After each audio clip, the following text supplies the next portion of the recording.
On the morning of December 8th, 1941, the sky above the Philippines darkened not just with smoke from the bombings, but with the heavy weight of impending change. The Japanese Empire had just declared war on the United States, and the Pacific was about to be engulfed in a conflict that would challenge every assumption about warfare. Among the chaos and explosions, a lone group of American cavalrymen moved silently across the rugged hills of Luzon, their horses' hooves thundering through the mud, cutting through the eerie silence that followed the initial Japanese air raids. For these cavalrymen, their mission was clear: hold the line, protect what was left of their base, and survive. But for the Japanese soldiers pushing through the Philippine jungle, the sight that awaited them was one they could never have predicted. It wasn't the American soldiers themselves they feared most, but the steeds they rode, robust, powerful, and utterly unlike anything the Japanese had ever encountered. They were cowboys, men who had made their living on horseback, and the Japanese soldiers, accustomed to fighting on foot, were completely unprepared for the strange force of nature that was about to collide with their expectations. The American cavalry had long since been a symbol of the U.S. military's strength in the western frontier, but in the jungles of the Philippines, it was an anomaly. The Japanese, with their sleek, mechanized divisions and vast infantry forces, had never considered the cavalry as a threat. They had seen horses as obsolete relics from another age, something that belonged to the Old West. But as they trudged deeper into the jungles, encountering Americans mounted on their mighty steeds, the reality of the situation began to set in. The Japanese could not understand why these men, seemingly out of place in the modern world of tanks and machine guns, were so effective. What was it about the comfort of an American saddle that allowed these cavalrymen to hold their ground so fiercely? The battle for the Philippines was not one fought on the open plains of the American West. It was a brutal, unforgiving conflict where every inch of territory was earned through blood and sweat. Yet, in the midst of this chaos, the American cavalry stood tall. The horses they rode were more than just beasts of burden. They were lifelines. The cavalry had trained for years to navigate the rough terrain, using their horses' agility and endurance to move swiftly through dense foliage, cutting off supply lines and ambushing unsuspecting Japanese patrols.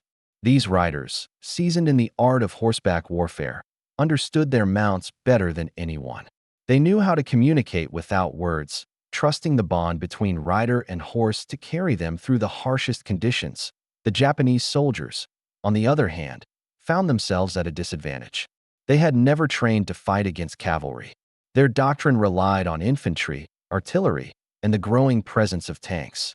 The sudden appearance of these mounted warriors, expertly maneuvering their horses through dense jungle undergrowth, caught them off guard. The first time a Japanese soldier encountered an American cavalryman, he was stunned. It wasn't just the skill of the riders that left an impression, but the sheer comfort of the saddle, the way the cavalryman seemed to glide over the rough terrain, effortlessly maintaining his balance even in the most challenging conditions. The Japanese soldier had no such luxury. He was weighed down by heavy packs, uncomfortable boots, and the relentless heat of the jungle. The comfort and fluidity of the American saddle seemed almost otherworldly, a sharp contrast to the discomfort that plagued the Japanese infantry. The Japanese commanders, witnessing the resilience of the American cavalry, began to reassess their strategies. Initially, they had written off the cavalry as an outdated force, a relic of the past. But as the battles raged on, it became clear that the American horses were playing a crucial role in slowing the Japanese advance. The cavalry was not just a symbol of strength. It was a weapon in its own right. The horses provided mobility that the Japanese soldiers couldn't match. Where tanks struggled to navigate the dense jungle, the cavalry rode with ease. Where infantry was bogged down by the terrain, the riders were able to strike fast and retreat into the wilderness before the enemy could react. In response, the Japanese began to adapt. They realized that in order to counter the effectiveness of the American cavalry, they would need to modify their tactics. No longer could they rely solely on brute force. They would have to adjust their approach, using their superior numbers to overwhelm the cavalry's speed and agility. But even as they adapted, they found themselves struggling against an enemy that understood the battlefield on a deeper level. The American cavalry had mastered the art of mobility, how to strike quickly how to stay one step ahead, and how to use the terrain to their advantage. The psychological impact of the cavalry's presence was not limited to the battlefield. The Japanese soldiers, having been taught to expect a mechanized war, were bewildered by the sight of mounted warriors. They had never considered that the raw, primal connection between a man and his horse could be such a potent weapon. To the Japanese, the Americans riding into battle on horseback seemed like ghosts from another time, defying logic and expectation. The comfort of the American saddle was more than just physical. It was a psychological advantage, a reminder that in warfare, adaptability and surprise could win battles just as effectively as sheer firepower. The battle for the Philippines would continue for months, with neither side gaining a clear advantage. But as the Japanese continued their advance, they were forced to reckon with an enemy they had underestimated. The American cavalry, with its trained riders and well-conditioned horses, was more than just a nuisance. It was a force that disrupted the Japanese plans and altered the course of the conflict. As the Japanese soldiers would later admit in post-war interrogations, the comfort and effectiveness of the American saddle, along with the unexpected power of the horses, had left them stunned and unable to comprehend the full scope of the American military's capabilities. The Japanese soldiers, accustomed to the mechanized, modern warfare of their own forces, found themselves fighting against an enemy that had seamlessly blended the old and the new. They could not understand how these American cowboys, with their centuries-old traditions, had harnessed the power of the horse to such devastating effect. The cavalry had proven that comfort, skill, and adaptability could turn the tide of war in ways the Japanese had never imagined. As the battle for the Philippines intensified, the American cavalry's advantage became more apparent with each passing day. The Japanese, increasingly desperate to overcome the unexpected effectiveness of the mounted troops, found themselves in a relentless struggle. Their mechanized divisions, intended to dominate the battlefield, proved less agile in the dense Philippine jungle. The terrain that hindered the advancement of tanks and trucks became a playground for the American cavalry, whose horses moved with unmatched speed and grace. The Japanese soldiers had never expected such resistance. In their war planning, they had focused on the effectiveness of infantry and the growing superiority of armored units. Tanks had been designed to crush opposition, to carve a path through any defense that stood in their way. But the jungle, with its thick undergrowth, its muddy trails, and its sudden drops, turned the tanks into cumbersome behemoths, ill-suited for the rapid mobility required in the dense, unpredictable environment of the Philippines. It was here, in this dense and unforgiving landscape, that the cavalrymen on horseback demonstrated the true power of their seemingly antiquated method of warfare. In contrast, the American cavalrymen adapted their tactics to their environment. The horses, conditioned for long patrols and swift raids, excelled in the swampy terrain. The cavalrymen, using their intimate knowledge of both the land and their mounts, could move with uncanny precision and swiftness. The horses, sure-footed and strong, were able to navigate obstacles that would have stymied mechanized units, darting through tight spaces between trees and sliding through muck with ease. The soldiers, perched high on their saddles, had the advantage of superior vantage points and the ability to scout terrain ahead of the infantry. This mobility, combined with their ability to strike quickly and retreat before the enemy could respond, made the American cavalry a near-impossible target for the Japanese forces. As the Japanese tried to regroup and reassess their strategies, they were struck by an undeniable truth. They had underestimated the value of the horse. While they had focused on the importance of tanks, planes, and infantry, they had not prepared for the kind of asymmetrical warfare that the American cavalry was now forcing upon them.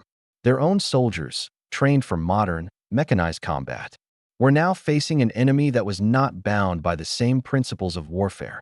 The comfort of the American saddle, initially viewed with skepticism by the Japanese, became a symbol of the American advantage.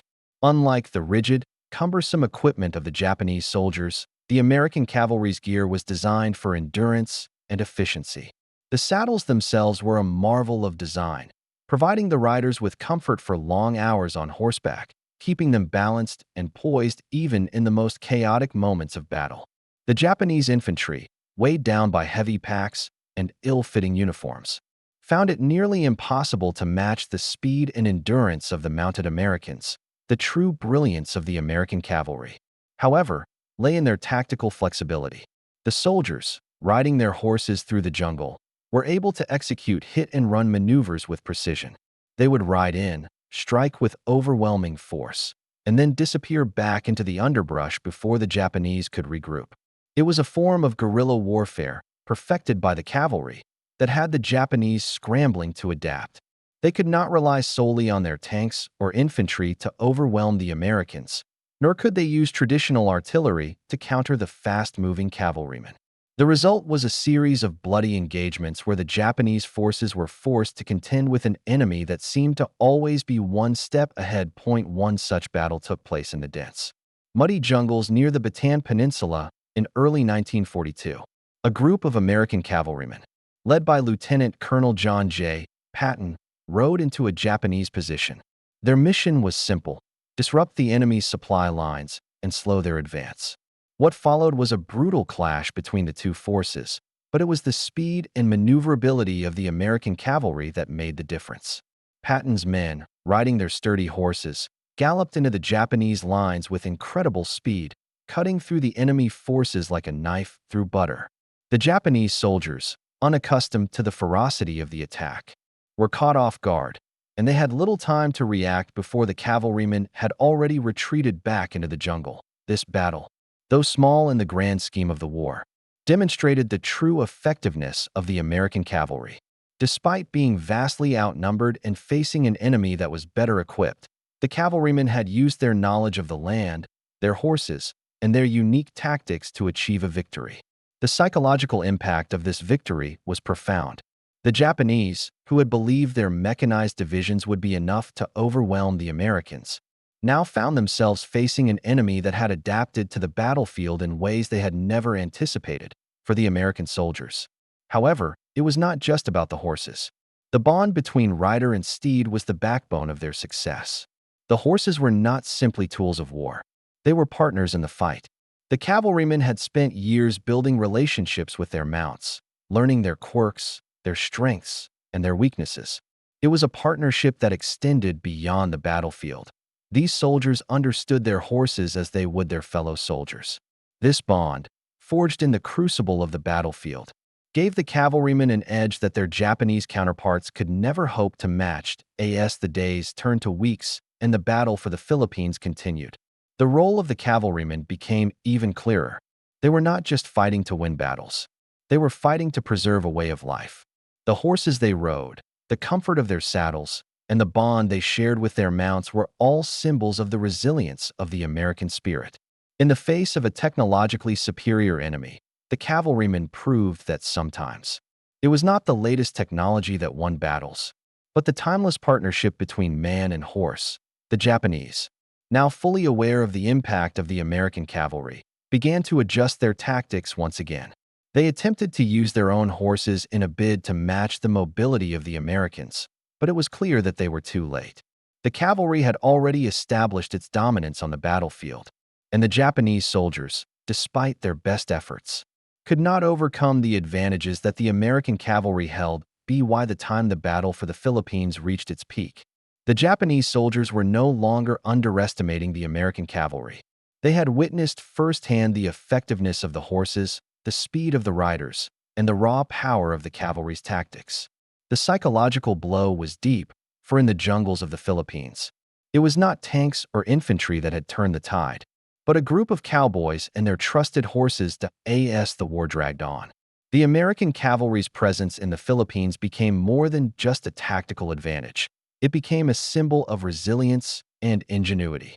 The Japanese, having experienced the devastating effectiveness of the American mounted soldiers, began to realize that their doctrine of overwhelming mechanized power was no match for the fluidity and adaptability of the cavalry. They had come to fear not just the soldiers, but the horses themselves, beasts of war that seemed to embody the spirit of the American soldier, defying all expectations and carrying the weight of an entire war effort on their backs. But for the American cavalry, this was more than just a matter of survival. It was a fight for identity. These soldiers were not simply fighting for victory. They were fighting to preserve a piece of their history, a tradition that stretched back to the early days of the United States. The cavalry had long been a symbol of the American frontier, the embodiment of the rugged individualism that had shaped the nation. To lose this battle, to allow the mechanized forces of the Japanese to crush their way of life, was unthinkable. The bond between rider and horse was more than just a tactical advantage. It was a deep-seated cultural connection that resonated with every soldier on horseback. The psychological toll of this battle was immense. The American cavalrymen, who had come to rely on the comfort of their saddles and the steadfastness of their horses, were now faced with an enemy that had adapted but not fully understood the true nature of the cavalry's power. The Japanese had underestimated the human element, the heart of the soldier, the bond between man and horse that could never be replicated by technology.